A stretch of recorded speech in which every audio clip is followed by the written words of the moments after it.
come in, you're looking at the camera, you go wide, and then you just drop it on your feet. That was heavy. Zala, Linda, Maria, Elisa. But I heard this joke. One person has more degrees than a thermometer. Yeah. No, for real. They need the accolades. Degree in science, degree in business, degree in law, psychologist, and he's also a pastor. So I'll tell you this. I had a crush in middle school. I didn't know how short I was, but I don't know what gave me the mind to be chasing the girl, right? We took a picture, and it was like when the picture came out, I noticed that I was at the girl's shoulder. Like my head was at her shoulder. Man. And I was like this, and then I was like, golly, what gave me the mind, the morale? High school confidence is different. First of all, different. You know kids. Yeah. Kids have different confidence. Like a kid can walk up to you, your breath stink. They don't care. Walking. Just keep walking. Just keep walking. You grew up in Ghana. What was that like? Because I grew up in Nigeria. What is Ghana like? Grew up in that Ghana. A lot of people think it's really different from the States. I'll just say the standard of living is relatively lower, but when it comes to like nightlife, it's crazy. The fun is crazy. There's a lot of things to do, and obviously the food. Yes. You can't beat the food. Yes. Yes. You know, the food, the jollof in Nigeria. Don't go we're there. not gonna go there. Let's leave that. We're not gonna go through let's leave the that. jollof war. Let's leave the jollof war. Yeah, let's leave that. We're friends today. We're friends. We can talk after the show. Yeah, just keep going, but leave the jollof out of it. Yeah, we'll talk after the show.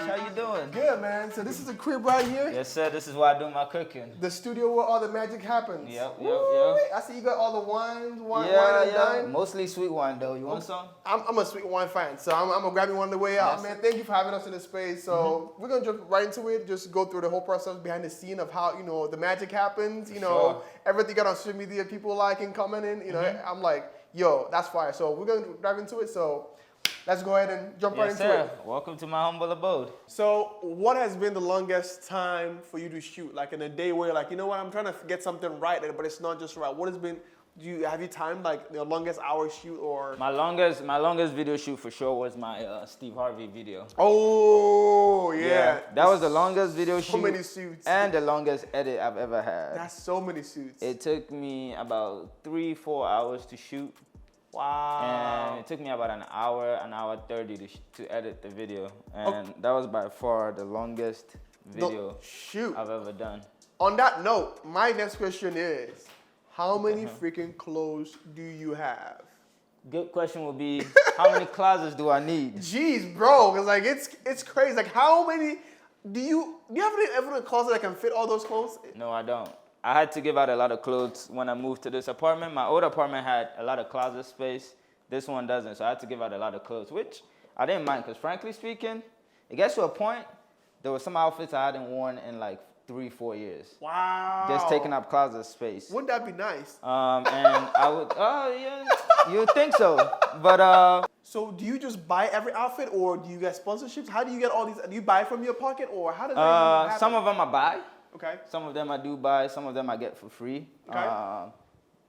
Funny enough, I got to move this when I'm doing content and move it every time. That's like the worst part about doing content. I couldn't help, but I'm too comfortable now. Nah, don't worry about it. I got you. This is my daily routine right here. But yes, straight to cooking right there. Wow. This is it right here. Set up. What is one advice you would give maybe an upcomer who has been seeing your content like, man, I love that, but I don't even know where to get outfits. Like, how do you start? Number one, to start, you just best believe you have to stay consistent. That's true. You just have to stay consistent. But just get a tripod, get a ring light, set up your phone, and start putting out your daily outfits. True. A lot of people get inspiration from your daily outfits. You might think you don't know how to be. Yeah. You might think you're not the well-dressed person, but trust me, people will get inspiration from what you do. What if you're like me, you only have your underwears, though? What do you do with that? Like, you change underwears? Like, inspire me, you know what I mean? Because I'm trying to get the game, too. For starters, you ain't wearing an underwear right now. For starters, I don't see an underwear, man, so I don't know. That's the trick. I want to be an underwear model. That's what I'm trying to get at. I will tell you, it's funny, because I had an underwear reach out to me to promote their brand, and I was like, man, I can't see myself just wearing underwear on social media. Like, it just didn't sit right with me. Anyways, let's hop right into it, man. Make me look good. Give me some outfits. I'm hopefully gonna go away with some shoes or something. I'm going away with a wine first. Oh yeah, you're getting a wine for sure. You're getting a wine for sure. Your clothes might not fit me, but I'll see what I can grab on my way out. I got some oversized stuff that might fit you. I might get an umbrella out. If it's a hat, I'll take something with me. I ain't leaving empty-handed because you got a whole closet. Anyways, no worries. Let's get into it. We're set up. Let's shoot one and let the people know what we're doing. Yes, sir. Let's get it.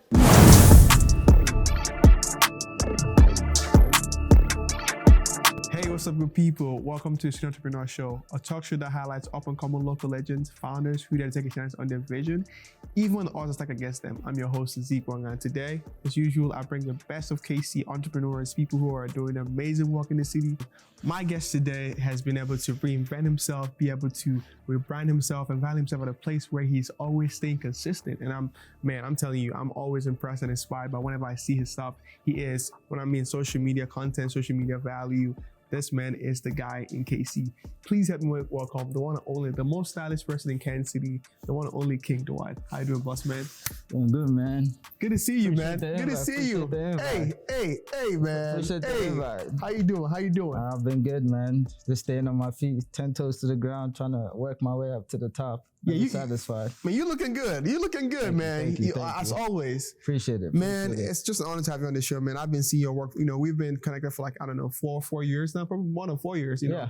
all the way from UMKC. UMKC days, yeah. Because I've watched your transition, where we started at and then where you are now. You always been able to rebrand yourself. Trust me.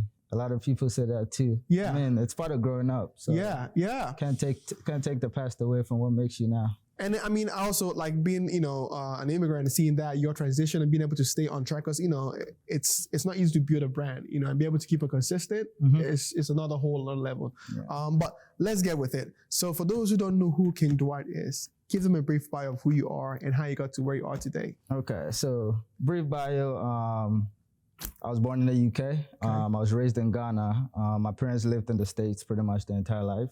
But they wanted me to have the culture I bring in from Ghana back at home, which I think was a great idea because then I have a diverse look on things, which has helped me to be who I am today. But I've been in the States for about 9 years, Kansas City to be specific. I remember coming down here and I was like, I'm definitely moving out of here. But hey, it's 9 years and I'm still here, so. That's funny, that's what everyone says. Yeah. I'm leaving, what the heck, but. Yeah, you end up here, so can't complain. How did King Deewight start? Funny story, I just used to take pictures. My cousin was down here, we just used to take pictures. That's when the new iPhones used to come out, the camera was good. Yes. So I started taking some pictures, started gaining some followers, and I started dancing. And then when I started dancing, I had the opportunity to meet a couple of people. Used to perform at the UMKC events, the ASA events. Started dancing, getting connected with, artists. The only thing in Kansas City is you're not gonna get a lot of African artists over here unless you're in the East Coast, like New York, or you're in Houston, or you're in Atlanta. It's true. It's not a ton of opportunity in regards to Afrobeat dancing. Yes. I never had the patience to teach dance classes, so I never really had one. Despite so many people telling me to host dance classes, I was like, no, don't have the patience for it, because dancing is tough, especially training your own self, then getting to train people. So one time, and that was my first fashion video. A lot of people, I used to get compliments going outside, you could dress. Yeah. You could dress. Funny enough, I got inspiration from my brother because he came to the States before me. That's who I started learning how to dress from, to put up an outfit from. But a lot of people were saying, hey, you could dress, you should do this, you should do a video on outfits. And it was my first video. And I'll never forget, that video got 890,000 plus views on TikTok, and it had like 300,000 plus views on Instagram. Bear in mind, at that time, I didn't even really have a lot of followers. Yeah. And that was like my key, like, I need to do this. This is good, yeah. I need to do this. Man, I wanted to take a step back, right? You grew up in Ghana. What was that like? Because I grew up in Nigeria. What is Ghana like? Grew up in Ghana. A lot of people think it's really different from the States. I'll just say the standard of living is relatively lower, but when it comes to like nightlife, it's crazy. Yeah. The fun is crazy. There's a lot of things to do, and obviously the food. Yes. You can't beat the food. Yes. Yes. You know, the food, the jollof, your Nigerian. Don't go we're there. not gonna go there. Let's leave that. We're not gonna go through let's leave the that. jollof war. Let's leave the jollof war. Yeah, let's leave that. We're friends today. We're friends. We can talk after the show. Yeah, just keep going, but leave the jollof out of it. Yeah, we'll talk after the show. But no, the upbringing is different. I went to boarding school. Okay. I don't know if you went to boarding school, but boarding school is where you get all the training, and it's tough. Boarding school is tough, but it's where it's worth it. The baddest kids are in boarding school. Oh yeah, definitely. I feel like now, because when I was a kid, I was relatively scared. I wasn't really out there. Like, I was in my own shell. And you'd have seniors who are my age now. I feel like if I was in boarding school at this age, I'd definitely be stubborn. So I can get where they're coming from. Oh, that's true. That's true. I can get where they're coming because they're older. That's true. It makes sense to be stubborn. Like you could bear the pain or the punishment that comes your way. Like, that's true. You don't care. It feels like regular stuff to you. You know, that actually makes sense now because I was always thinking, what gave them the mind to like, they would be fighting the principal, they fighting teachers, and they don't care. They don't care. I'm like, how? Like they have no fear. No, it had to do with age and being able to bear the consequences of your actions. They were old enough to not care about the consequences. But then back then at my age, because I went through the whole process of kindergarten, like I was on time with my education because my dad never played about education. To this day, he still talks to me about my master's degree. I'm like, you guys are behind time. Master's degree isn't really needed in this modern world to make money. Bro, I'm telling you. Back then, yes, it was. But now, it's not really needed, depending on what you're doing. Exactly. But yeah, so went to boarding school for 3-4 years. I played soccer. Growing up playing soccer, I still play soccer now. But yes, Ghana, it's a different experience, and I'll probably want to do that for my kids as well. Just for them to have the cultural upbringing, because you can't forget where you're from. Yeah, man. Yeah, I'm with you. Like literally, I'm gonna have my kids have them go back to Nigeria and stay and grow up, because that's the mentality, the work ethic you get, the appreciation for things you get from living in Africa. And then when you come here, you know that there's a whole village behind me that I gotta support. Correct. That stays in your mind the whole time, just for yourself, right? Now, because you talked a little bit about you being in high school. Who was King Deewight in high school? What was your who were you like? Were you like funny, energetic, or what were you like? We have something we call Nino's Night. It's like freshmen, just like we have orientation in college out here. When you're a freshman, we have what we call Nino's Night. Okay. I remember dancing in Nino's Night. I started dancing in college, and I was a funny guy. So like on RSLC night, which is like our senior nights, we have awards. Yes, okay. They gave awards to the seniors before you leave. Yes. And part of the nominations for most entertaining, I was in there. Most entertaining counts for being funny, being the guy to light up the whole place. Yes. I didn't get in the category of best dancer because it's a whole different ball game of dancers. But I remember being part of the nominees, the top 5 for most entertaining. I didn't win, but I was part of the top 5 for most entertaining, which counts for funny. Yes. Crazy enough, I was part of ladies, man. I don't know how, but I was very small and adorable that a lot of girls loved to talk to me. Maybe because I was funny, Funny women, funny guys always get the word. Those good, because women want to laugh, have a good time. So funny enough, I was a ladies' man, and I was very small. I'm talking about very tiny in high school. I was not tall. I was I don't know how short I was. Yeah. But I wasn't big. Yeah. But I was in that category. Obviously didn't win again, but those were the highlights in college. Funny in that I didn't used to really dress. Yes. I didn't put on an outfit because in boarding school, high school, we were very regulated. Yeah, you wore uniforms. We wear uniforms. Yes. I mean, we get to wear black pants and white shirts, but it was very regulated that there's not much flair. Yeah. Unless you have to go and sew your own stuff the way you want it to be sewed and stuff like that. But even that they come back to you. They ban you. It's too this. Yeah. So there wasn't really much opportunity to go all out. It's just the regular stuff. See, I wanted to touch up on the girls in high school and middle school. So I'll tell you this: I had a crush in middle school. I didn't know how short I was, but I don't know what gave me the mind to be chasing the girl. Right? We took a picture, and it was when the picture came out, I noticed that I was at the girl's shoulder. My head was at her shoulder. Man. And I was like this, and then I was like, golly, what gave me the mind, the morale? High school confidence is different. First of all, kids. Kids have different confidence. A kid can walk up to you your breath stink. They don't care. And just keep walking. Just keep walking. So like, I feel like as kids, our confidence was on a different level. It was a different level. But as you're growing older, that's when you start to get the fear of getting turned down. Stuff like that. Like that's when you get the conscious, like, oh, she could probably say no, or what are you doing? No, I'm definitely with you on that. As kids, you didn't care. Yeah, because looking back, I'm like, man, I don't know who gave me the mind, like what gave me the morale, right? And also speaking of dancing, people probably don't know this, but I used to be a dancer. I used to be like a break dancer back in school. Oh yeah. My dance crew got canceled just because, because I don't know if you guys have end of year parties. So we do rehearsals before. You have to be signed, like you have to be approved to dance an end of year party. So my group were doing a dance. So our principal, so she's a sister, she's a nun, right? So she's walking into the rehearsals, trying to go sit down. She didn't even know we already started. So I was trying to do a Michael Jackson move, right? So I would run up to her and I would do this and then freeze. So she didn't see me coming. So she was like, but she was backing me. So as I was running towards her, she turned immediately and I stopped like a foot in front of her. He was like, yeah, we're not doing this. She almost fell out of her seat. She was like, no, we're not doing this. This is not happening. Nah. So that's how my dream of being a dancer got crushed. And we never got to perform ever again. Really? We never got to perform ever again. Cause she was like, yeah, that's too much. Like, cause she was so scared. She was so traumatized from that whole experience. How old was she back then? No, so she's like, probably like in her 50s. So she's an older woman. I'll tell you this, African people are very dramatic, so I'm not surprised. Yeah, so I was like, that was dramatic. It. I could have been, I'm just saying I could have been a dancer, but it didn't happen. Anyway. It still turned out great. Yeah, I mean, I still turned out great, So let's fast forward. So you were grew up in Ghana, coming to the US. What was that like for you? Like going back and forth? Oh, I'll tell you about my flight experience, the worst. I told myself I'm never flying through Detroit ever again. Yeah. So the funny thing, like, it'll kind of answer your question on the immigrant thing. So I had my American citizenship while I was in Ghana. Okay. My parents lived here the whole life. They had the citizenship. Yeah, so I got born in the UK because I think my dad was on a business trip, and then straight we went to Ghana just so I could get raised.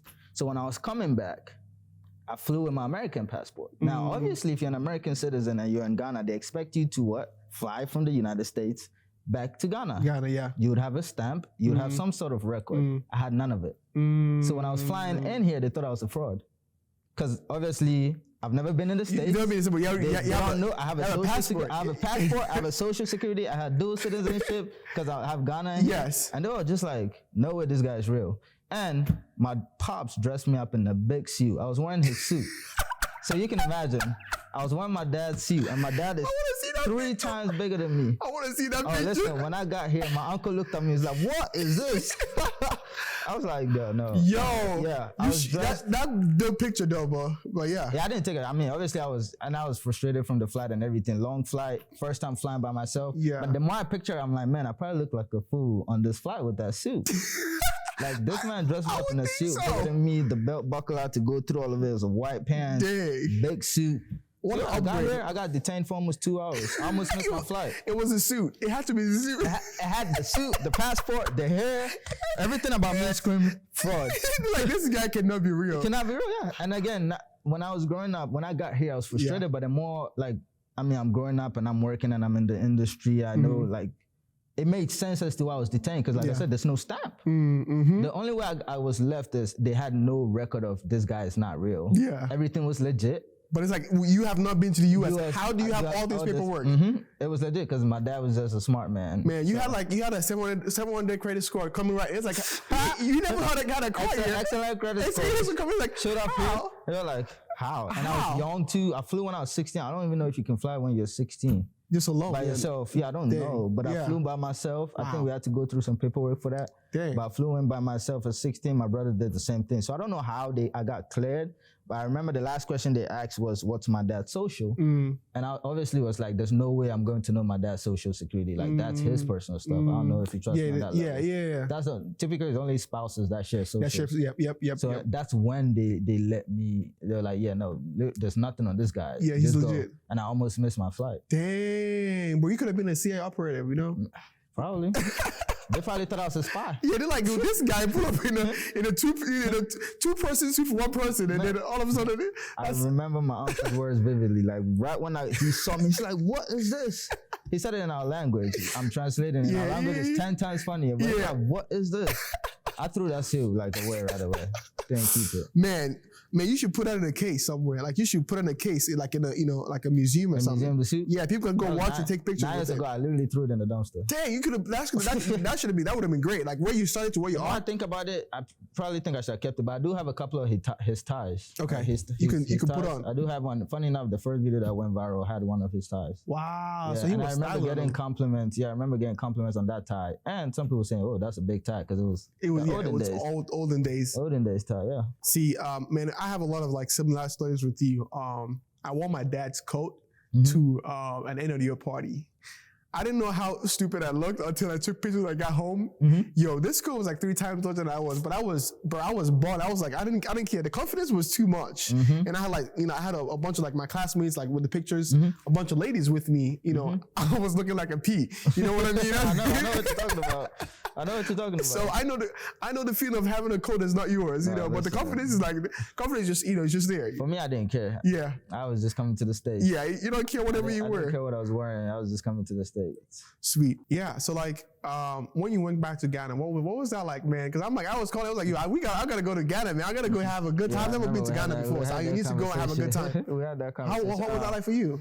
I mean, growing up there is not really much different to me, and I've probably been back since I've been here like 5 times. Okay. So I go back very often. I go back every December because obviously both of my parents retired. They're back home. Yes. So it's not really different. They know you're not from, you don't live in Ghana. They know you're coming from the States. How would they know?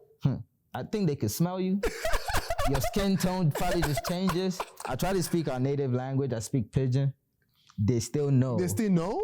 That you're not from here. Like I remember going to the market one time. Obviously, the markets. We have the, yes. You have to go to like a market. Go market. Like I'm talking about not like Walmart. No, like Walmart on the streets. Not even a river market. Not even river market. Doesn't even come close. Exactly. I'm talking about market. Yeah, meat sellers, everything. And I was trying to buy some African material because I wanted to sew up stuff. We got in there. They were giving the prices, and I spoke our language. And I in my language, I essentially said, "Man, these things cost." Yeah. And he said, "Come on, man. I know you came with $100. I was like, how did you know? How did you know I'm not from here? I was like, you people, they smell different. See, he can tell. He can tell. They can tell. We smell different. You look different. Like everything about you screams American. Like you can tell the cologne, you may be using the same cologne that they use in Ghana. It just smells different over here. It just smells different over here. That's weird. They can tell. Because, man, I'm about to go back, but I'm like, if I go back, man, I'm going to wear me a, like a baseball hat, wear me the most regular thing and be walking around. Fam, they're going to know. Damn, I'm in trouble. They're going to know. Because I was thinking, because my thing is this, though. If I'm going back, I don't want to be like, not able to go around, like walk, because I want to be able to go back to my high school, go into the bushes, like climb trees and do whatever I want to do. You could do whatever. I don't just want people to be like, find me out in the crowd. I just want to be able to blend in. That's the thing, they will. No matter what you do. I remember going to this day party in Ghana. Like I would have friends sending me videos. Like it's just random people taking videos. I don't know if they probably know me from social media. I'm like, bro, so many people here. Why are you taking me? Why am I the only one randomly in people's videos? But it's crazy that they could tell with the way you dress up. Because obviously they're not going to see this. I mean, you're not going to wear this in Ghana, but I'm not gonna, outfit is not going to be from Ghana. The same. Okay, that makes sense. Everything is just different. Your aura is different. Yeah. They could tell that this man is not living in the slums we're living in or the hostel we're living in. They could tell. This is not Ghana shower over here. This is not Nigerian shower. This is different. This is different. Okay. Now that gives me a bit of I need to maybe if I got in the show, I need to like run outside more to get the flow. Yeah, the air hit me. That's why I said let the air hit me a little bit more. You got to look like, because when I grew up, I don't know if you guys call it the same thing, but it used to be called area boy. Area boy is like you in the street. Area boy, street boy, 24/7. That was me when I was growing up. Yep. And when I go to Ghana, I try so hard to be that area boy, and it still does not work. Damn, that was the love of the where you live. Like that was the whole thing that made me happy. Be able to play soccer, be able to go out in the rain and run with your friends, climb trees, go and steal people's mango, oranges. I don't know if I can still climb trees, but we used to do that a lot. We used to climb trees. You know what's funny? Last summer I went on a walk with my wife and I climbed a bunch of trees. I was like, I need to get this because I'm going back home. I need to be able to climb trees. Yeah, no, I haven't tried. I'll just be honest and say I'm actually scared now, so I ain't doing it. Yeah, because if you break anything, insurance. If you fall, that's insurance. You got to pay for the ambulance. In Ghana, someone just carry you and take you to the hospital. Yeah. I'll tell them here, if everything happened to me, don't call ambulance. Bruh. Let me Uber there. Uber me. We'll figure it out when I get there. We'll figure out when I get there. So let me ask you this though. Being in KC, what are some things you like to see more? You know, being able to have experience in different places. I'd say I started experiencing getting invites to like Kansas City Fashion Week, but I'd say they need to start somewhat of an influencer connect, yeah, or like an influencer award in Kansas City.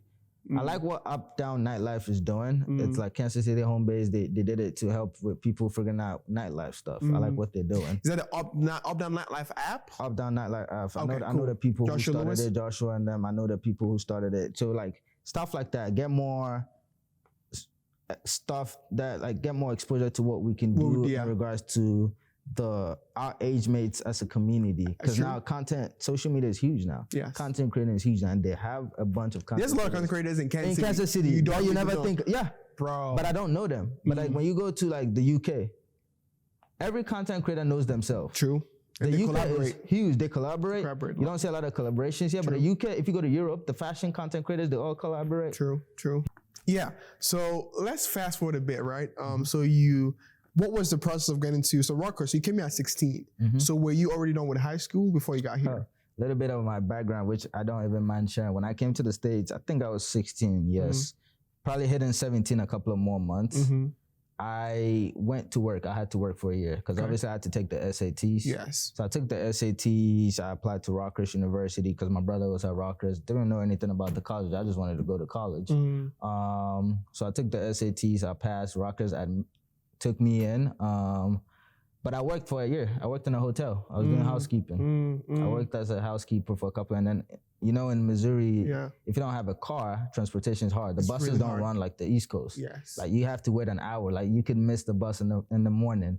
When it used to snow, they'll cancel the bus. You still got to go to work. True. And you have to come back. I used to walk in the snow. So like my background is really crazy. Like it's not an easy life. But I always go with my dad saying, like, you got to grab the bull by the horn. If you want to be successful, can't let anything get in your way. True. So I had to go to work. I worked in the hotel for a year, then I got into college. Obviously in college, I played sports. I played soccer, so I never had the chance to really work. But I had a part-time job at Argosy Casino, which I used to work like a couple of weekends. They were pretty flexible with my schedule, so that helped me a bit. So I never really had like the college life, like the internship, getting a job, starting to build your way. Nope.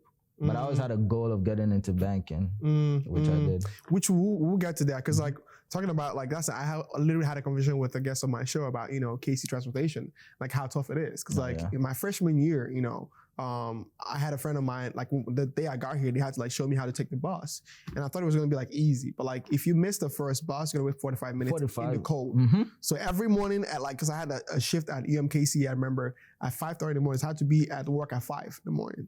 Right. So if I get up there and then there's no bus, I have to walk in the cold. So I would walk like, you know, from my house to like EMKC was like 30 minutes walk, you know, because I had to walk every single morning. Man. And it was tough. Like it was tough. So yeah, so like KC, y'all gotta figure that transportation out. Like really, they gotta figure out that. They really gotta figure that, because like it's very important, because like, you know, and that's the reason why a lot of people have cars. Like if the transportation was easier, people wouldn't even worry about cars. Because like for me right now, I could go with like me and my wife, right? So we can use one car, but we can't use one car just because you can't get anywhere with one car.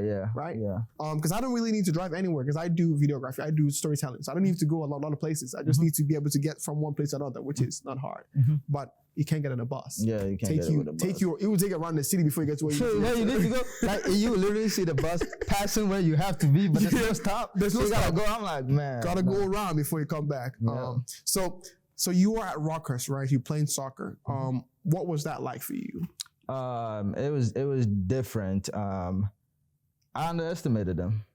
I underestimated them. I didn't think they would be as good, because, you know, when you're from Africa, soccer is not America's bread and butter. It's basketball. It's football. Football, yeah. So soccer, I underestimated them. They were actually really good. Like we made the Final Four in my time over there. Wow. We flew to Florida one time. Wow. Okay. Like I underestimated them, but they were really good. We had a couple of Italians on the team and Africans as well, but I underestimated the whole organization, and they were pretty solid.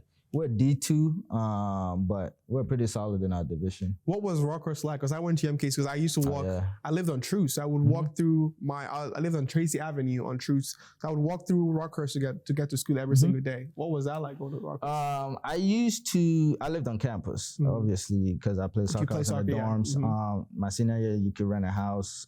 By that time, I had a car. I think I had my first car in my junior year. But I liked it. I mean, I was all about my business. So, and then I was half of the time busy or out of town. So I didn't really do the house parties that much, but it was a great experience. It's a great school. It's open doors for me, so can't complain. But I was mostly about schoolwork, and I had to work part-time, and my main focus was always soccer. Man, you are more talented. Like, you must be like a really good soccer player, right? I wouldn't say that, but you got a scholarship for it. I ain't got no scholarship for no soccer, so you must be good. For me. Funny enough, I didn't get a scholarship for it. Remember, I came from Ghana. They hadn't seen anything of me. I had to do a walk and I had to do a trial, because I remember going on the field when they were practicing. And I was like, I play. He's like, where you from? I'm like, Ghana. Immediately I said that. It was like, all right, gear up. I had to run a lap. The first time I ran a lap, because remember, I came from Ghana, it's been a year. I've not played soccer. In a minute. I was so out of shape. My first 2 laps, I fell down. Everyone started laughing. I was like, all right, when we play, you see where I'm at. I don't like running. So when we played, that's when the coaches and everyone was like, oh, God. So you were like a striker? I went in there trying to play striker, and they were like, no, you're too small for a striker. So play wings because you got quick feet and you're fast. You're fast. So I ended up playing wing. I hated it, though. I don't like wing. Now I play attack. Because you run a lot on the wings. You run a lot on the wings. Yeah, I hated it. And then it was a defensive school, so you can imagine. So they just leave you out there. You're sprinting, you're defending. It was crazy. Like, one time, all I heard was switch the ball to Deewight every time. And one time I screwed up, and the coaches were like, took him out. I was like, man, you have me running the whole time. You think I'm not gonna screw up one time? So, man, so let me ask you this though, because I had my different experiences coming from Nigeria to the US. What were some culture shock you faced? Like getting here and being able to, at 16 years old, I know you definitely faced some things that you had to like understand and be able to either communicate or, I'd say I'm very... What shocked you the most when you got to the US? What were you? Shocked me the most is probably Apple product. Yeah. Like, if you have a green bubble text, it's a wrap. No one is talking to you. That one was high key, because like back in Africa, where almost everyone used Android. Now I don't know how to use an Android, but I had an Android when I came, because that's what I was used to. When I got on campus, I kid you not, no one had an Android. It was all iPhones, MacBooks. I was using an HP. Everyone has a MacBook. I'm like, God, what is going on here? Am I in Apple University or something? Like, it was all Apple products. Green bubble text, like, I'm telling you, no one will text you back. So like, when they come to you, if you realize, people be like, they don't really say in college. Now it's different, obviously we're grown, but they don't ask you what's your phone number. It's like, what's your iMessage? I don't know if you ever heard that. I never heard that. So that's a Rockhurst thing, I think. That's what they come and say, what's your iMessage? You don't have that? You keep walking? I don't have that. I didn't even know what that was. Dang, so you had to learn that. I had to learn that, and I was like, oh, it's all Apple products. Wow. So I had to have my brother send me an iPhone, and he sent me, I kid you not, it's probably the iPhone 1 or iPhone 2. That was such an old iPhone. I don't even know if it's... What did you have to do like this? I don't know what that was so old. I'm telling you, it looked like a Nintendo Switch, like a small Nintendo Switch. So that's one. Yeah. That's one that I'll probably be like, oh God, these people really love Apple products. Another thing that I could probably think of is the tone, like the accent. Yes, they always question like, where you from? Where you from? Or the one that used to, not culture shock, but used to piss me off is, huh? Or what did you say? Because I'm like, if I can hear you, why can't you hear me? Bro, huh? Because we're both speaking, and I'm not used to how you speak, and I can hear you, so how can't you hear me? Huh? Gets me on a level. They used to do huh every time. Every time. I was like, yeah, no. I literally had to take a pack. I tell this story all the time. I take a pack of sugar to a store next to my house, because first time I went there, I was like, I want sugar, and he's like, huh? I was like, I'm just gonna go get the sugar from school and show you next time, because I don't want to have to do that again. To say it again. Yeah, I was like, this, you got that? Yeah. That was not a culture shock, but that used to piss me off. Yeah. What's the huh? Yeah, that was, it cut me deep. It cut me real deep. I'm like, what do you mean, huh? Yeah. No. Anyways, so now you are playing, soccer. How did you get into dancing? Like going to fully? Because I know you, like, for UMKC, for us to be able to like have you, that's what like you've been doing for a minute. Like, how did you get into that? Yeah. So again, funny story. So I started dancing back in high school, boarding school. When I came here, I used to dance. The only places you find me dancing is at church. When it's praises. Praise and worship. You get down. Worship is pretty quiet, so you're worshiping. It was African church. African church. Because I'm like no. I've been to those. American churches, you can just do this. You can't do nothing. I've been to those. It's not the same. But you like sweat African churches. I used to dance. So one time, someone showed me her page, but obviously you know her, Lorraine. Lorraine, yep. Someone showed me a page, and I was like, she's here? She's in like Kansas City, Missouri? I didn't even expect to see Africans in Kansas City. I was like, she's here? So I went, obviously I'm in Rocker, she's in UMKC. I see on there that UMKC was in her bio. I think that's how I knew she went into UMKC. So we obviously followed each other, and then we connected. It was like, hey, let's meet up and do a video. I remember the first videos we did, and that's how it started the dancing. Then when I came to UMKC, I met more people that dance, and that's how come everything just came all in together, and met so many people that dance, met so many people that do a bunch of things. I'm like, God, it's a whole African community here that I never thought I'd see. True. You know what's funny though? I feel like I hit a jackpot at UMKC just because of the like Africans that were there. Literally, like, because when there's a whole, like, when you say where are the Africans, like UMKC got all of them. Literally, Rockers, you wouldn't really see Africans, like about three to five. 3 to 5, yeah. Yep. And then when you see, you're like, hey, my brother, how far? Wakanda forever. Good to see you. Yeah, I remember when I first came out. Yep.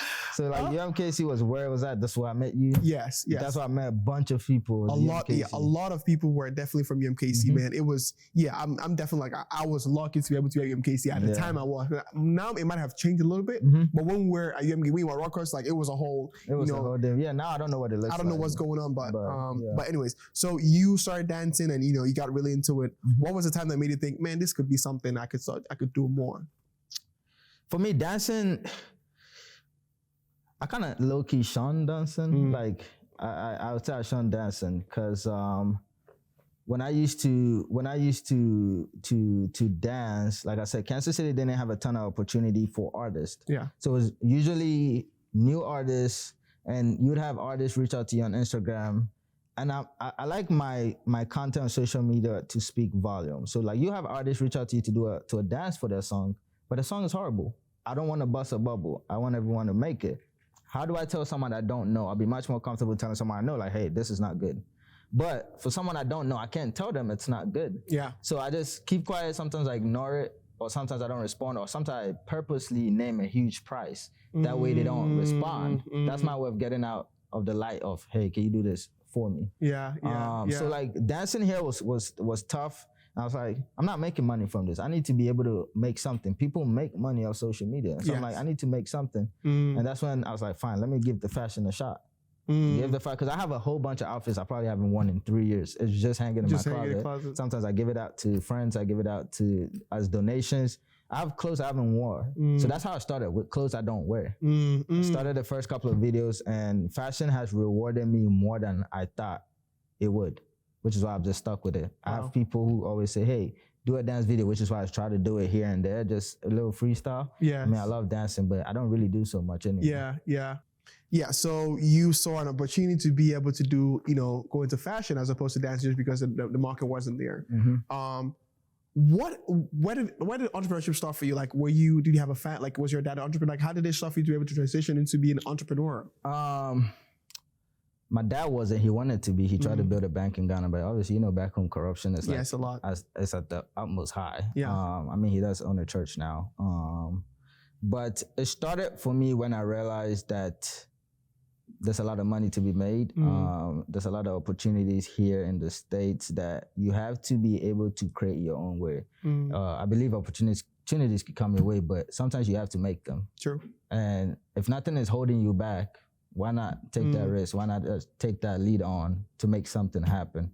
So obviously I do have my 9-to-5 job, but at the same time, I do this overnight. It's not something that is crazy difficult to do. Yes. So I was like, why not just start my own business? Because then I started seeing streams of income, which was impacting me on the other hand in regards to taxes. So I'm like, I need to separate this from my personal side.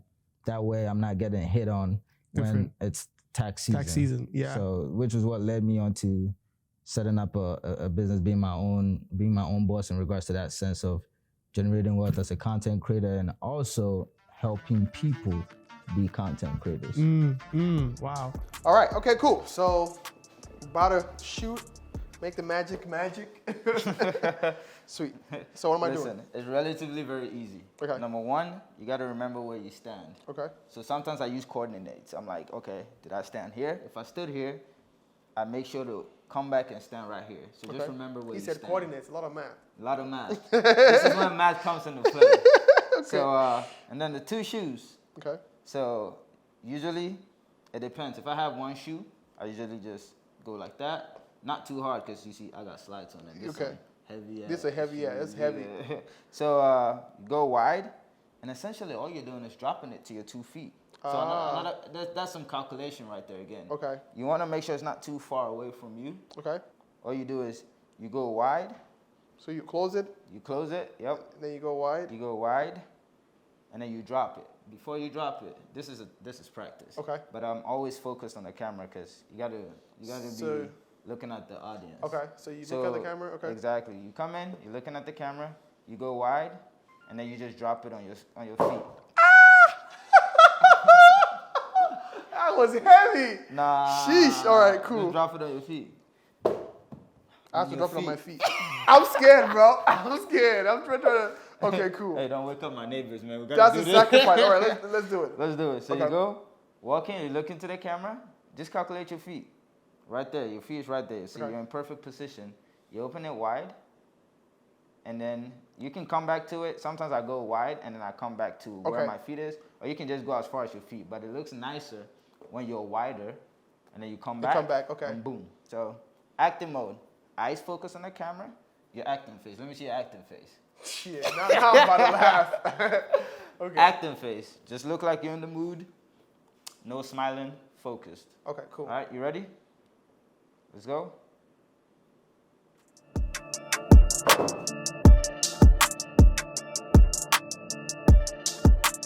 One eternity later. So you go wide, you come back, boom. That's it. You're a content creator I'm now. a model now. Sheesh. My mom made it. You're a content creator now. All right. All right, so now you ready for the big dog? Let's do it. Okay. It fell. It fell. It fell. I told you. I'm a creator now, content creator now, doing it. Shoot. Bro, it fell perfect. Perfect. Yeah. That's all I need. It both fell at the same time too. Perfect. All right. All right, so now we didn't really do coordinates, but I'll show you where you stood and where I stood. But you're good now. Now we got to go change. Oh, okay. Shit. What, you think it's magic? Man is just standing right there. Thinks the outfit is going to come. I thought the outfit comes on when you stand. Fam. Oh, you have to go change. You got to go change. Okay, my bad. I forgot. Okay. So right here, because we're both here, this is the easiest part. When I get to this part, I'm like, perfect. Okay. Because life is easy. All you're doing is swinging your arm back. Because you got to be in motion. Because when you drop the shoes, you go, whoop. That's literally it. Once you drop it, again, like I said, content creating is like acting. So you can't drop it and you're like, this, you look like you're skiing out there or something. So you have to be in serious face. Serious face, when you drop it, you move into a pose. So typically you see me drop and then I'm in a pose right I see. Okay. there. Then I'm moving, checking out the outfit. You know what I'm saying? Okay. So when you swing out, you want to make sure that the easiest is to swing out and then clap and get in the groove. So, or you can drop and then you just go right into it. You don't need to clap. All right. Because then you're just checking out the outfit. You're making sure everyone gets the outfit. I barely turn around. Right. It's more in the front. It's more in the front because that's the best part about the content is making sure you're facing the camera. Zala, Linda, Maria, Elisa, Hamburg, London, Hong Kong. So for you, is that something you noticed that made you become so successful at being a good content creator? Like, is that something? What did you notice that made you start, keep getting good? Because I've seen your numbers are really high. Mm-hmm.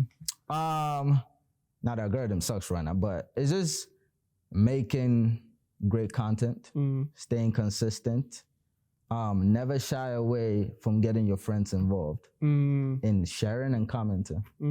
A lot of people feel prideful as to not asking for help. Yeah. I don't do it on my own. Yeah. My friends support me. Exactly. You just got to find the ones that could hold your back. True. And take you to the top. So never shy away from asking friends to comment, to share. That's no harm. What's the worst they can do? No, they can insult you in the back, but they're still gonna share it. They're gonna share it. Yeah. And if they don't share it, you notice it and you don't send it to them anymore. So you just gotta know the people that go with you. Now, I'm not saying share it to your whole friend 30, 40, because I know a lot of people, but you should have a good, I have a couple of people who starting to do content. I'm like, send it to me. I'll do what I need to do. Sure, yeah. But have at least 10 people, 10 comments, 10 likes, 10 shares in the space of 30 minutes can push your content to a whole nother level. When you post a video and you just have 10 people comment, like, and share it in that first couple of hours, it's gonna reach at least 1,000 people. Wow. And then now your followers are gonna see it. Yeah. So it's not just them people. Yes. Wow. Okay. So, because I mean, like I said, it takes a village, right? But like you are really saying, because like some people just say that just to be figure of speech. I would just say that, but you're actually saying having people who really have your back. Have your back makes a whole difference. I have a funny question for you though. You do a lot of outfit changes. Where do those clothes go? Do you like wear one clothes a day? Because you do a lot. You do a lot. Like where does it go? Yeah, I want to know. I have 3 closets. I have 3 closets. It's not even enough. Wow. Which is why I'm always giving out outfits. But I have 3 closets, which is currently what's killing me now looking for an apartment. Because you need more space for your clothes. I can't find big closets. Yeah, that's true. Because you have to have a whole room for. If you have 3 closets, you have to have a whole room. I have a relatively big walk-in closet that most of my coats go in.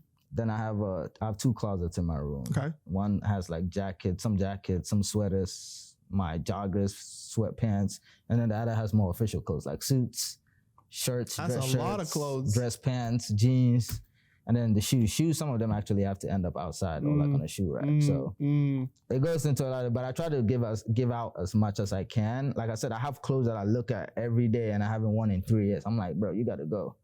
So it's just at the end of the day finding, and obviously my size isn't something that is really. Man, I wish I had your size. Exactly. That's what I was thinking. What I'm wearing. That's what I'm thinking, man. I probably would have brought you some clothes. Why am I tall? Wow, you're not. Why am I tall? You're tall and buff. Why am I buff? Like, why am I Nigerian? You know what I mean? Why do I eat fufu? Like, what is all this? I eat fufu too, but I'm still straight.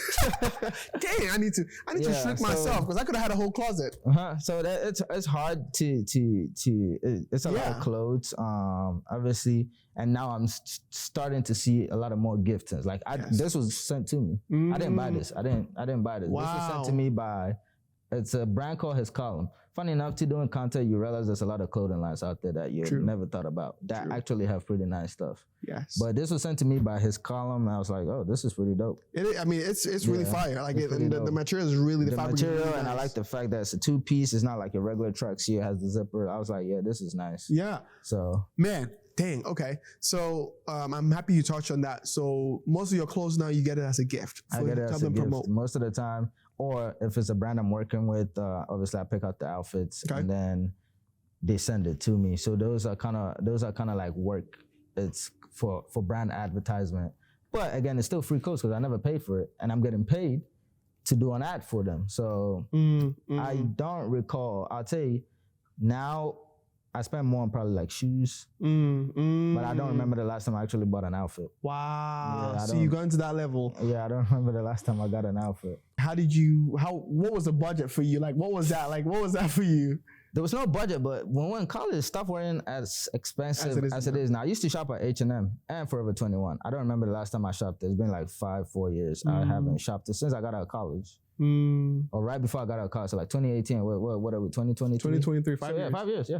Wow. I don't remember. I got out of college 2019, but like the last year, I didn't really shop like that. But I used to shop like regular H&M, Forever 21. I used to go to the mall. Now I don't even shop in person. I go in person to a store and I'm like, yep, this is why I'm not here. Yeah. You can't find. There's nothing that appeases my eye. True.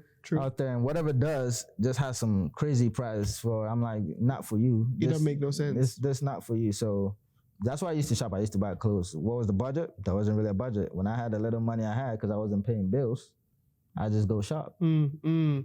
So with your online business, with your branding, are you profitable? Yeah, I am now. I am now, which is why I had to separate it from because I could have easily done a 1099. Yeah. But I had to separate it from myself. Because like I said, like this year alone, I had some huge tax implications. So I was like, nah, I need to separate it from my personal and just keep it as strictly business. And I also take it as, I wouldn't use the word opportunity, but I'm grateful that I have that ability to make income from doing what relatively is easy to do. Yeah. I mean, people say it's hard. It may be hard for some people, but to me, it's easy that I never expected to make income from doing any of this. Yeah. So the fact that I can make income now, a good amount of income from it is a blessing to me. So I've never really put my focus on it, but now I have to. And then like I said, now I have a wing of people who need help making content who always come up to me for advice. I was like, switch it up to a consultant, something, and then obviously start billing people, sending invoices for them. That's a whole nother business too. It's a business. So like it's all gonna be intertwined into it, obviously. I named it DC Media LLC. DC stands for Dwight Corango, but it's essentially the business that is gonna help companies with creating content and ads to create more brand awareness on social media, and obviously assisting individuals who need help being content creators, looking for that consistency, looking to learn how to edit videos and stuff like that. So when someone comes to you and say, hey man, I'm trying to start my own fashion thing, what do you like, what do you do for like, what kind of tips do you give for like? The first thing I ask them is, are you gonna be consistent? If you're not consistent, it's not gonna work out for you. True. Especially to start up. You can always start. Never get too comfortable till you can. So you can start, gain amount of followers, then now you can start taking breaks. Because trust me, when you get very popular, you're not even gonna have as much time making content. So when you start making content, you start getting followers, there's gonna be a point in time where you're not even gonna have as much time to make content. Because you're gonna get invites to something. You're gonna get invite to get flown to a different state, to a different country. You're not gonna have as much time making the content you make. Maybe you can post and update your followers, but you're not gonna get as much time to make content. Start, you have to be consistent. You have to be willing to take in the negatives. People are always gonna hate.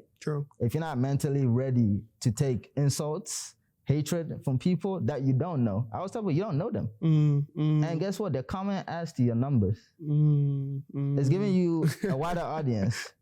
It's making your videos go viral. So if you can't stomach the negativity, if you cannot be consistent, and if you can't stomach the fact that some of your videos are not gonna do good, despite your hard work, then don't do it. It's not for you. If you can do those three things, then you're good to start. So I'm happy you even segued into haters, because there's always haters. People who do you have trolls? Oh, I do. Yeah, I have a ton. It's always men too. That's the funny. What are some of the biggest trolls that have had come to you? You like, you can remember, like working your legs. Working your legs is like the mighty one. It's funny. I always have women defending me in the comments. I don't care. But working your legs is the mighty one. Shoes bigger than like pretty much saying my feet is big, but I got skinny legs. What? That's what? Yeah. Man, what do you do? I'll laugh if I hear something like that. Oh, I remember one particular time, and that was one of my viral videos. That was the video that went viral on TikTok, it went viral on Instagram, it went viral on Twitter. Yeah. On Twitter, if you go viral, you know it's crazy. Yeah, on Twitter, one guy literally said shoes bigger than something, and I was like, head bigger than my shoes. And it was a whole bunch of people laughing because, I mean, if my shoes big and your head is bigger than my shoes, then you're going through it. So that was the one time that I responded, but like, again, when you reach a certain level, you don't really need to respond to the trolls. I just leave it. Or I just say something positive to the person. Like, and trust me, they may look like haters, but when they read messages like that, it can, one, change them or hurt them. Like, man, this guy does not really care. Yeah, he can. People are gonna hate. True. That's true. I sit here and hate on Ronaldo every time, but he's arguably the second greatest player of all time. That's true. That's true. I mean, I see. I also hate on Messi most times. But we all deep down know. Yeah. But when he won the World Cup, I was very happy for him. Yeah, that's what I'm saying. Deep down, we all know they're great. Like, our hatred is not gonna do. We just hate because we love another person much better. Exactly. True. So I've never taken the negativity to heart. Some of it will pierce you, but you can't let it impact you. You just gotta read it. You can delete it if you want to. You don't have to leave it on there. True. You can delete it if you want to. I've deleted a couple of comments, some that are really crazy. Some that are regular stuff, I just leave it. But like some that's crazy, I just delete it. Yeah, I don't really leave. keep You don't have any space in my. I don't have time for you. Yeah. Like I remember a video I just did that someone commented, it's like, it's funny that you think you can actually dress. I clicked on his profile, looked at his profile. I was like, there's no way I'm responding to this. No way I'm responding to this. So I left the comment on there. Yeah. I didn't delete it. I was like, there's no way I'm responding to this. Because like, you look at their page, you look at how they dress up on there, and this is someone coming to you. just to poke at you, see what just you to poke at you. get a reaction. It's literally like seeing a homeless person seeing you driving and saying, funny thing is you think you have a living, and he's outside. That don't make no sense. So I just leave the negativity on there. You have people to gonna be negative. People, if you're not getting any hateful comments, you ain't doing something right. I heard that. That's If solid. you're not getting any hateful comments, you're not doing something right. Now let me ask you this, because I know that you also have a nightlife scene part of you. You host the parties in Kansas City. How did that come about, and how does that align with your brand? Good question. Doesn't align with my brand. I'll just say it has to deal with popularity. Yeah. To have an event be successful, someone popular has to to promote the parties, to host the parties. People are gonna come because, oh, it's Dwight, the content creator. We want to go see him. Like if I was to see a party here in Kansas City, let's say one of the popular contents, let's use a dancer. Do you know Dance Go Lloyd? I don't think so, but I know Kelsey. Let's do Kelsey. Yeah, let's say Kelsey is doing a party. Obviously, you're gonna be like, oh yeah, let's go here. If we use popular people, obviously it's gonna be more exposure. DJs and stuff like that. It's gonna be more exposure, that's how it came about. Like they looked at me, they were like, oh, chill guy. He knows people. I'm a people's person. So it was easy to just have me host a party, and that was some good side money as well. Yeah. It was never my main focus. I mean, I've done a couple of parties, but it all generated from the fact that people know me. And obviously if people know you, if you're doing something, they're gonna show up, they're gonna support. So you're basically cashing in your community, what is it called? Street cred. As you're being able to because it's one thing, because I always see people who have followers online, but they don't actually have any street cred. No. Like no one shows up for whatever they do, and you're actually cashing in, saying, hey, I got people here too, which is a whole nother level of being an influencer. You're using influence in the community. Exactly. So I want a question this is a question from me. I need a tip right now.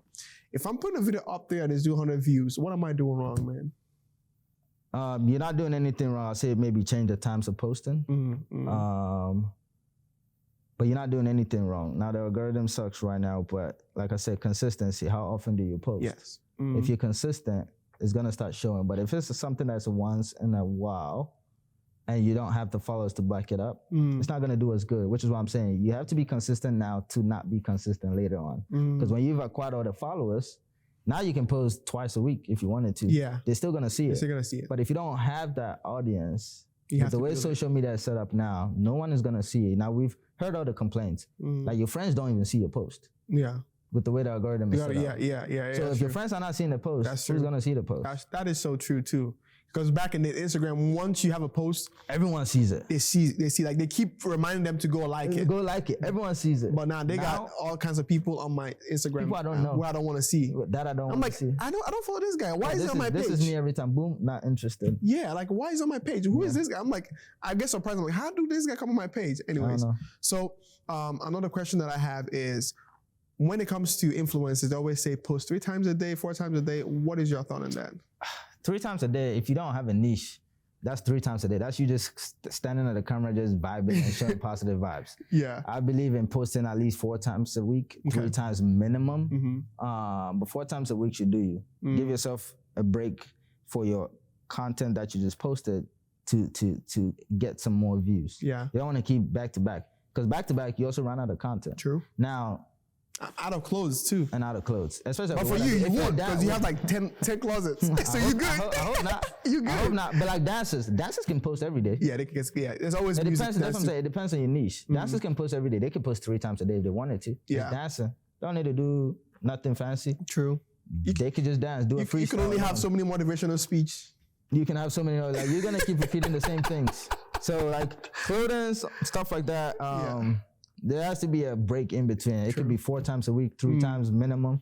4 times is a good number. It gives you a post a day to at least get some more views.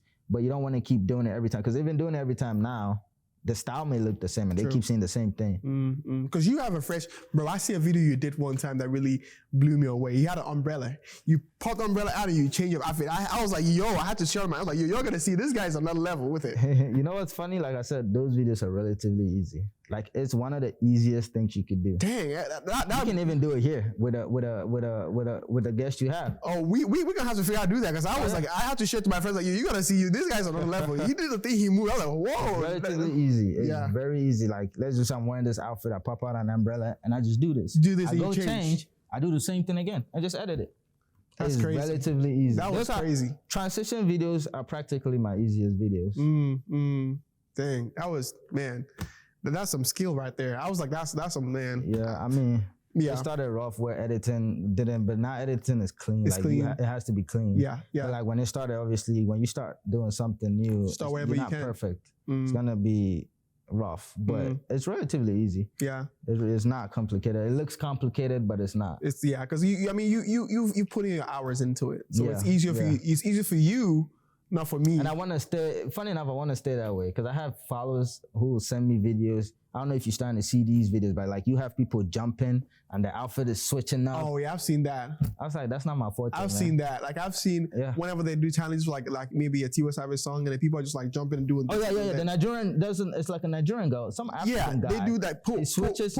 Pull. And he jumps in and it's like he was in. I was like, yo, how many hours? Yeah, how many hours? That's what I'm saying. So stuff like that for like full-time content creators. Like, I'm not a full-time. Because yours is clean. It's just like seamless. You know, it just goes in. Make it easy. And like I said, if I'm getting in brands reaching out to me, that's all I need. I'm not about to do all these crazy stuff. Yeah. That's a lot of time, a lot of effort. And like I said, you have to be a full-time content creator. And most of these people are full-time content creaters, which is good money. But it takes a lot of time. It takes a lot of time. It's a lot of time. Now, burnout, man. Because I know being an influencer on social media and like I was saying, posting 4 times a day or 3 times a day, like how do you manage burnout? I mean, just this year I made a post about something like that. Like I didn't post for like a month because I was tired. Yeah. I was so tired. I was like, yeah, no, I'm not doing it. Especially when you're making content that is good, but you hope for it to reach a wider audience. Yes. And it stays where you're at. It's consistent at where you're at. That will kill you. Yeah. And it got to a point, that's when I went to Ghana, I visited family. Obviously, I was like, I'm not making content. When I came back, it took me a while to get back into it because I was like, the algorithm sucks right now. Yeah. When you see people make the bare minimum content, like I'm telling you, like the most regular content and get 100,000+ views, and you make crazy content is just getting in that range of 3,000 to 10,000 every time. You're like, yeah, no, I'm gonna take a chill. I'm gonna take a break because there's no point killing myself when it's gonna not do as great as you think it would. Yeah. So as a content creator, I'll say, take a break. Yeah. You can take a, just like you have PT at work. Give yourself some time to relax, kick back, get new ideas, get new concepts into your head before you proceed. Because you're gonna keep doing the same thing, and your audience may still try to support because they love you, but you looking at your content, you don't see any growth. Yeah, that's a content creator. You want to see growth in what you do. Exactly. And if you're not seeing growth in what you do, that's when you need to like sit back and be like, you know what, let me relax a bit. If I relax, I could think about a couple of new ideas and then come back with a bang again. Man, yeah, that's definitely important. Because I saw you were in Ghana. You were having to, be able to go in nature, get you some fresh air, no buildings constructing your air, Yep, got it. I was like, I'm not doing content, spend time with family, the holidays, eat good food. Yes. Have a good time, not worry about posting or whatnot. Yeah, cook something up. Like go cook something up, get some fresh ideas, you know what I mean? Exactly. And I'm with you on that because like for me, for the show that we're actually shooting right now, it's been almost a year and a half. I haven't done any show. Yeah, I remember I was consistent with it, right?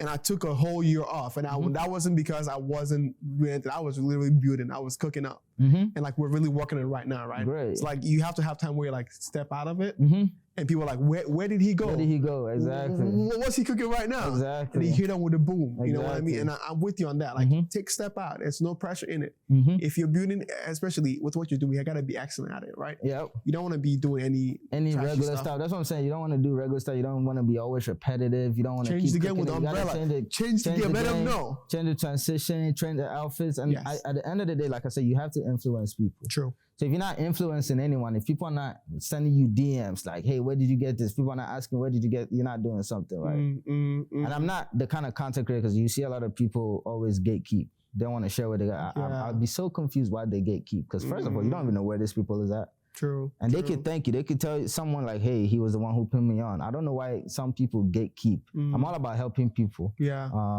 Let's go deeper on that. Like for you, what does Deewight gain out of doing what you like? Why do you do what you do? I've always been thought to be good to people, which is why I'm a people's person. But it's just be good to people. Like, I believe God, you have a gift. What are you doing with your gift? If you're not helping people with your gift, or if you're not influencing anyone with your gift, you might as well not have a gift. True. Because what's your purpose? Everyone has a purpose. So if you're not using your purpose to help people, because you live in a world right now that is crazy. So if you're not helping people, if you're not shedding a positive light on people, then you might as well not do anything. Just be at home, mind your business, but don't hide your gift. Or don't keep stuff that can literally upbring someone into becoming a better person, or to take someone out of their hole. Because people go through it. And maybe this is your way of aiding them to get out their shell, get out their hole, or make a living, or be themselves. And you people gatekeep it. Stocking it to yourself. Stocking it to yourself. I don't believe we have gifts. Just like talented people play soccer, they entertain us. True. That is true. If you have a gift, why aren't you making it wholesome for people? Because I mean, you're right. Because like the LeBron James, without LeBron James, there would be no LeBron James. Without Cristiano Ronaldo, we would know you could score 900 or 800 goals. 800 goals in your career. You know what I mean? Like there's only a limit to whoever has done it. Like who is doing it is a person who is supposed to be doing it because they say they're gonna do it. Exactly. Which is kind of a weird word thing, but it's it's reality. It's reality. That's literally what it is. Yeah. If you think there's a problem, solve it. And you're the person for that problem. For that problem, yeah. On the family side, right? Because I know you're talking about your dad wanting you to get a master's. What does he think now? Oh, he doesn't care now. Yeah. I remember showing it to him because like we're talking about a couple of things. Like I'm a brand ambassador for B&B Theater, so I don't pay for movies. Oh, wow. Okay. Yeah, I go watch movies for free. And I was telling him, and it's like, he's looking at it. And then I showed him my TikTok and he has never left my page since then. Like he was looking, he's like, you do this? Wow. I'm like, yeah. He doesn't care about masters. And obviously I have a good job now. Yeah. And I explained it to him. Like I said, everything's changed now. Back in your days, you could acquire a home for $40,000. That's how come they used to own a lot of properties. What house are you about to buy for 40K right now? You're going 200K plus. You're not getting a house for 40,000. I remember I had a client that their parents bought a house for 15,000. The house is worth 90,000 now. The house is 75K more than what they bought it for. Yeah. So I was telling him, it's like, it's not as easy. I wouldn't say easy because I don't know how much they used to make them, but times have changed. Master's degree, if you're not about to be a doctor going into medical school, if you're not about to be an accountant getting your MBA, if you're not doing stuff like that in the business world, you don't need a master's degree. You need a master's degree in life. In life, you don't. Yep. Now you have content creators making more than people who went to school and have a master's degree. Because you have to hire the people that get a master's degree when you start making more money. Yeah. That's how it works. And now the world is just backwards. Yeah, it's backwards. It's so backwards. Like, I still can't believe content creators out there make over 200K a year. A lot more than that. Yeah, a lot more. That's why I just wanted to be conservative as Bugattis, possible. 200K or more. It's crazy. You sleep, wake up, they're in a different continent. Yeah. And you're still busting, doing 9 to 5. You got to take PTO. They could travel, and them traveling is also work to them because now they got some advertisement they're doing somewhere. Because the flight is free. Everything is free. Yeah, and they're having a good time. Get paid to have a good time. Have a good time. Yeah. So it's like, it's switched around. Because like, back in the days, like, get a degree. I have a degree too. So like, we went to college, right? We did what we're supposed to do for African parents. Make them happy. Make them happy. You know what I mean? But once that is over, you have to be able to figure out what value are you bringing to the community. Exactly. What can you offer? What are people going to know you for? Exactly. Which maybe brings on the master's degree to African parents. Oh, the guy who just died, he had his master's degree. I guess.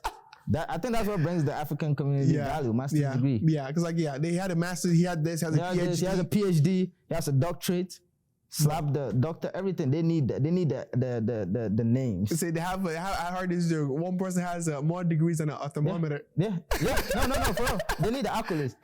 Degree in science, degree in business, degree in law, psychologist, and he's also a pastor. They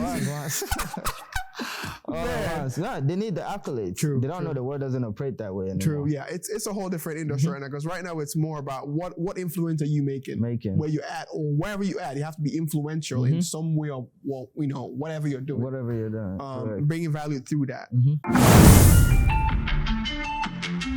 To see how our city's entrepreneurs do what they do, tune in to City Entrepreneur on YouTube, Spotify, Apple Podcasts, or wherever you get your podcasts. Episodes drop every Thursday.